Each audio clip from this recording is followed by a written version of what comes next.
venons de les lancer sur l'ensemble de la province du Haut-Katanga, à savoir à la province éducationnelle Haut-Katanga 1 et Haut-Katanga 2. Et là, nous sommes satisfaits. Les candidats sont déjà à pied d'œuvre et nous attendons les résultats.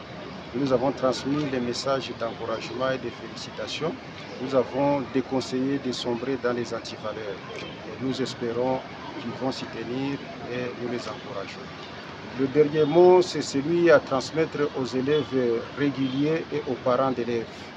Ici, c'est pour dire que la première étape des examens d'État a commencé. Il reste les autres étapes qui suivent. Très prochainement, au mois de juin, c'est-à-dire après le mois d'avril et de mai, ça sera la dissertation et d'autres épreuves. Puis, il y aura la session ordinaire. D'où le calendrier est vraiment à respecter scrupuleusement. Et voilà ce qu'on peut dire comme l'épreuve préliminaire, c'est une épreuve qui est organisée à l'intention des candidats qui s'auto-forment, ceux qui ne vont pas à l'école, ceux qui cherchent à améliorer leur cursus, ceux qui cherchent à améliorer leur niveau, les travailleurs, les chômeurs qui ont eu le courage de s'auto-former afin de présenter l'examen d'État.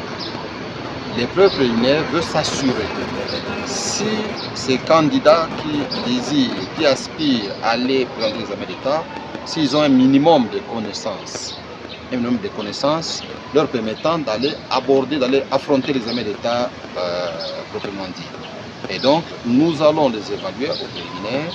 Ceux qui auront réussi au préliminaire sont donc acceptés à l'examen d'État. Ça veut dire qu'ils ont quand même un bagage qui leur permette d'affronter l'examen d'État. Et donc, c'est pour nous rassurer si réellement ces enfants ont un minimum, non pas les enfants, ce sont des adultes, hein, si ces adultes ils ont un minimum de connaissances par rapport à la matière, par rapport à l'option qu'ils ont choisie.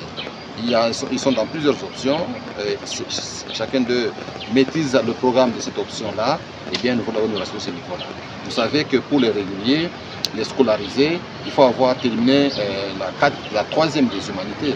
Mais eux, l'épreuve préliminaire peut être assimilée à la troisième des humanités. C'est-à-dire, ils réussissent ici, ils vont maintenant en terminale pour présenter l'examen. Disons que la province éducation du Haut-Katanga 1 attend 980 candidats qui se sont enregistrés. Et c'est une occasion pour nous ici de signaler que le plus âgé a 64 ans.